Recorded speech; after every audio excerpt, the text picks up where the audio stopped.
It was dangerous, and I didn't know how dangerous it was initially because when we started getting the threats, then I realized, you know, it was dangerous. But I thought that many times they were empty threats. When a caller called and said to my husband, in 3 days, and be out of town in 3 days, we're going to bomb your house and kill your wife and baby. Well, when the bomb, there was some talk about bombing, you know, supposing they bombed it. I thought, well, nobody's going to bomb the house. If they do, it'll be a hit and run from the back, not on the main street. But when the bomb actually hit, I said, oh, they are for real. You know, and we could have been hurt, we could have been killed even.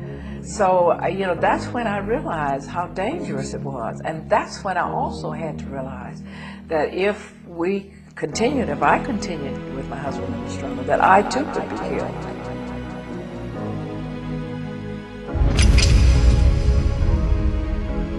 And Yogi especially. I imagine that she must have been a real consolation at the time of the tragedy. Yes, she was, Mike.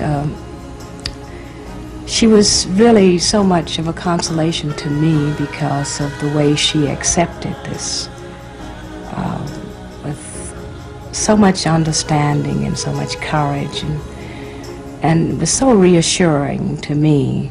And she said to me, Mommy, I'm not going to cry because my dad is not dead. He may be dead physically. And one day, I'm going to see him again. And she said, Mommy, you are such a brave and strong lady. I don't know what I'd do if I were in your shoes. Mommy, should I hate the man who killed my dad in? And I said, no, darling, Daddy wouldn't want you to do that. And of course, I also said to her, you are so brave, and I'm so proud of you. And I put my arms around her.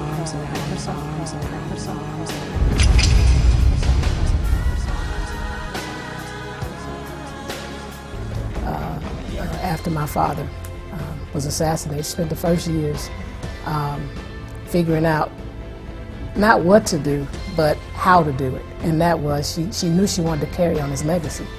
But now she had to figure out, how do I do this in light of the fact that I have these 4 kids? And how am I going to make sure that their stability is not interrupted? She probably would tell any single parent is one, make your children a priority. She told people all over the world, if I'm in Africa, Asia, China, whatever I'm doing, if my children call me, then I need to speak to them.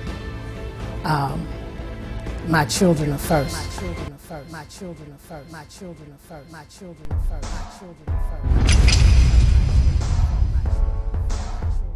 How would you describe yourself as a young person, as a child? I mean, were you mischievous? Were you? I was a tomboy, they say. You know how they, because I could climb trees, I could wrestle with boys, and I did. I had a cousin that I used to play with, and we would play, you know, like wrestling. We would play with each other. I was stronger than he was. I was very strong, but I was tough. And finally, you know, as I started to become a teenager, I began to become much more ladylike, and I stopped fighting. And by the time I went away to college, you know, I was quite the young lady, you know. And so, you know, it's like we tease about the fact that when I was growing up, and my siblings especially, how I used to fight them. But then, you know, I would be the one who would become involved with the nonviolent movement.